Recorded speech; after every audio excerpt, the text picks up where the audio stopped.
Oh, man. It's really been cold as of late. And it's this kind of extreme cold that reminds me of the movie Balto.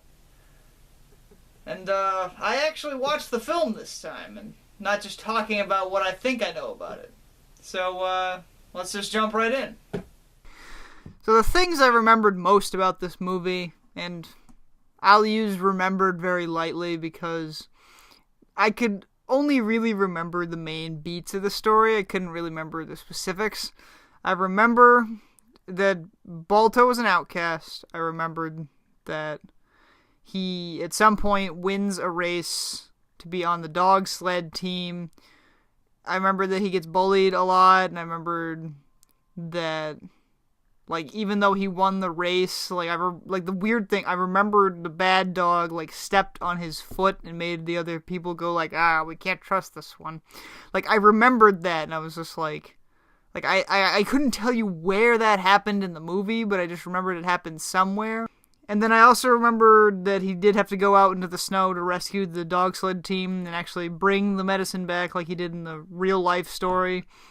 And yeah, I remembered the main character, and in terms of human characters, was the little girl who was dying from the illness that was afflicting the town, and that I remembered that he did save all the kids or whatever.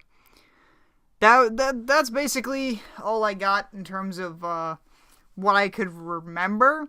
In terms of specifics, I don't remember much. The movie starts off and ends with the live-action segments, and it is framed as a little girl and her grandmother walking through Central Park in New York City, and they're looking for something. In the beginning of the film, it's not revealed what they're looking for. It's just the grandmother is looking to show her daughter something in the park, and they've been wandering around for hours and they don't know where it is. And then it's revealed at the end that it was in fact the Balto statue, and that the grandmother was the little girl from the film. The funniest part about this for me is that the grandma, because they can't find the statue, so they sit on a park bench to rest, and the grandmother decides to tell her the story of what they're looking for in the park. And then she immediately begins telling the story from the dog's perspective. It's like she's telling the story from Balto's perspective. Mind you that during this whole story that she's telling from multiple people's perspectives, most of which is not her own, she's laid out in bed with a high fever and dying, and it's where is she getting this story from? But one thing that really made me laugh right away is there. So the film, when it transitions into animation, it opens with a sled race, just like a regular sled race or whatever, between two teams, and it's one has the bad dog leader or whatever, and the other one's just a generic dogs, I guess. And the dog, the head dog, the main bad guy, who are supposed to be this guy Steel, he's no good. This dog kind of bites at the other dogs to make them trip and fall up and whatever. And the funniest part about this whole scene is that when the dogs all pile up, and the musher who's on this team is just screaming and waving his fists Steel! He knew that it was the other dog's fault that was going on, and it's it was just a very funny moment, and it never comes back. That musher just disappears from the story forever.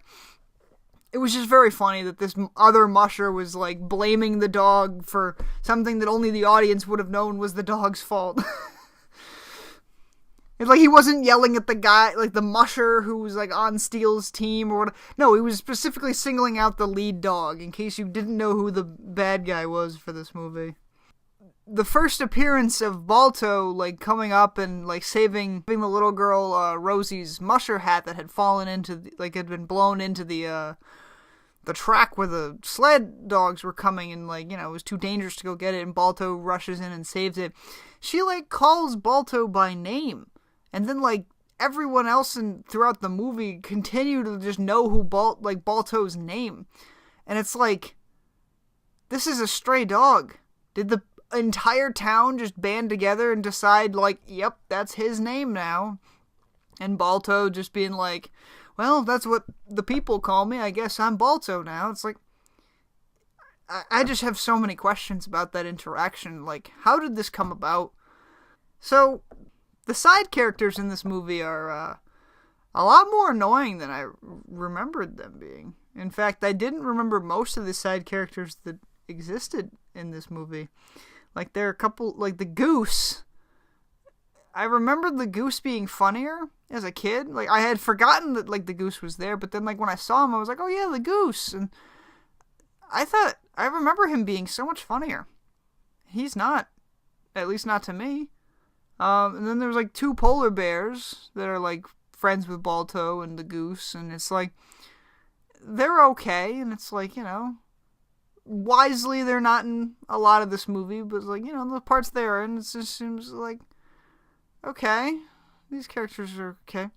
And you have, like, some of the other dogs on Steele's team that it's like, they get way too much screen time. Like, there was one dog that was kind of funny. It was, like, this dog with, like, a thick New York accent or whatever, and I'm just like, I just was cracking up because it was like it was just so out of place, because it's like, here they are in Alaska, and then there's just this random New York dog.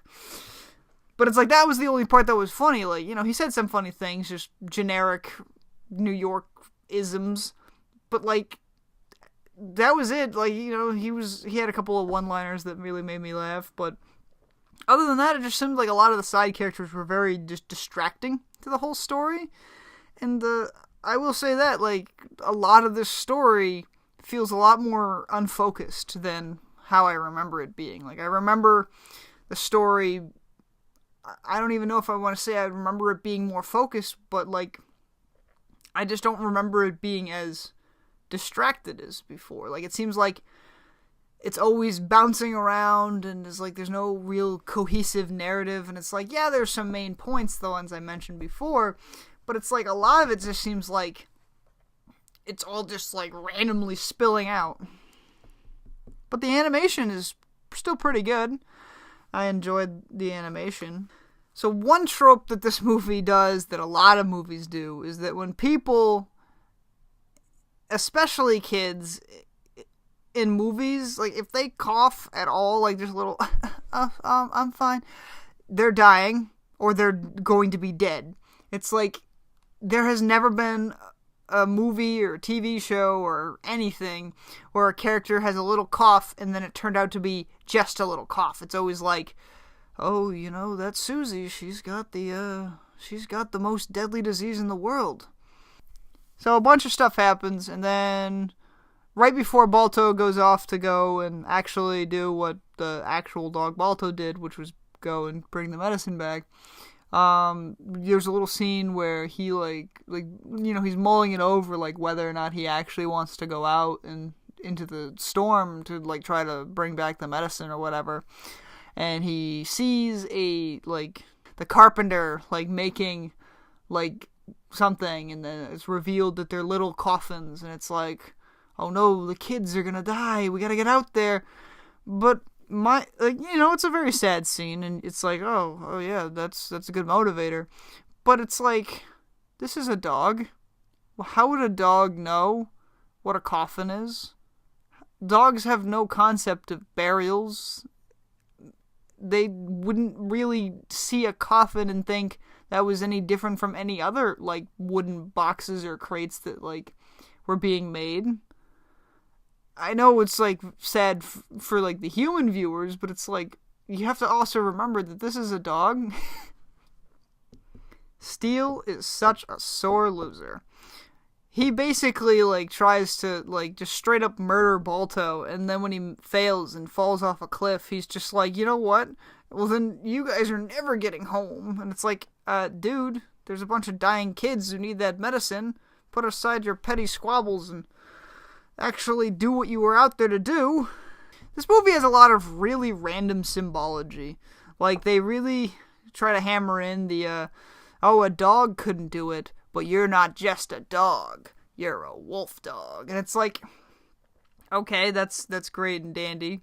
But then, At one point, like when Balto has taken control of the team and Steel has messed up his path and he like falls off a cliff with the medicine crate, he like just has a random encounter with this white wolf, and just this random bond between this again completely random wolf and him, just like that gives him the motivation and strength to just climb up the vertical cliff face that he fell off of while carrying a crate. But then, of course, this leads to another very interesting conundrum that the movie will present without intending to.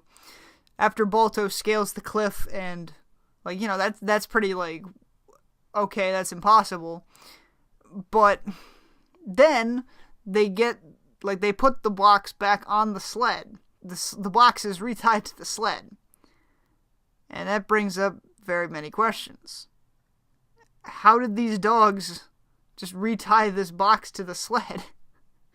Because the musher was knocked out in an earlier scene and is still unconscious or whatever. So it's like he couldn't do it. It was just this group of dogs, like 7 or 8 dogs. And it's like, okay, first of all, the rope snapped when the crate fell off the cliff with Balto in the first place. They don't have any hands or fingers, so they couldn't tie any knots. I mean, I guess maybe you could, like, grab the ropes with your teeth, but it's like, they're dogs. They don't have any concept of tying knots. You could lay a bunch of rope out in front of a dog, any dog, and they'd probably never tie it into a cohesive knot. Like I said about the whole outcast and, like, the underdog, like, there's a lot of story happening where it's like they just took a whole bunch of different story tropes and all threw it together. The same thing happens with the climax, where it's like, not only do you have being lost in the mountains in a snowstorm, but now you also have an avalanche, and then you also have falling icicles, and it's like they just couldn't, like, pick which perilous situation they wanted this group of dogs to overcome, so they just did them all.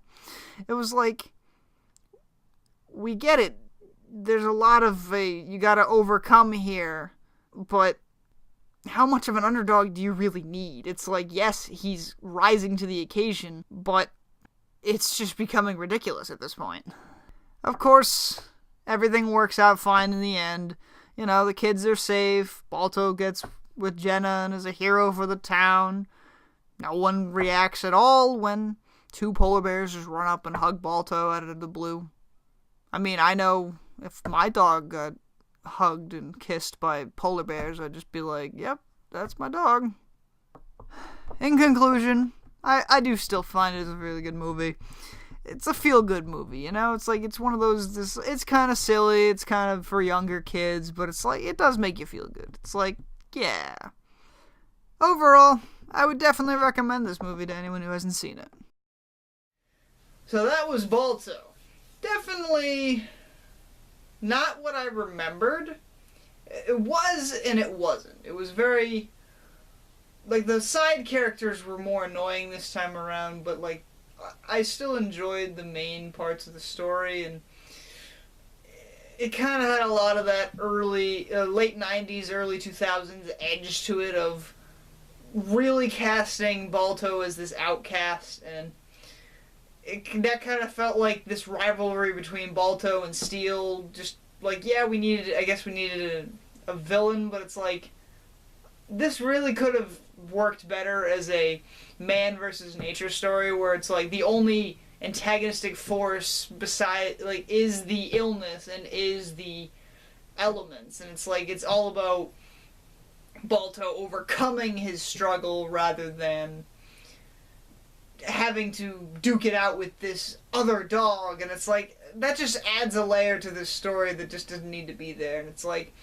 yeah, Balto's an outcast, but it's like, it would have been maybe a little better of a story if maybe Balto was just an underdog. It's like, not only is he an underdog, but he's an outcast. And it's like, that just seemed like too many things piling up against it. But yeah, I still enjoyed it a lot, and I definitely recommend it.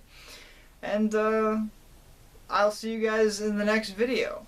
I will be reviewing Howl's Moving Castle.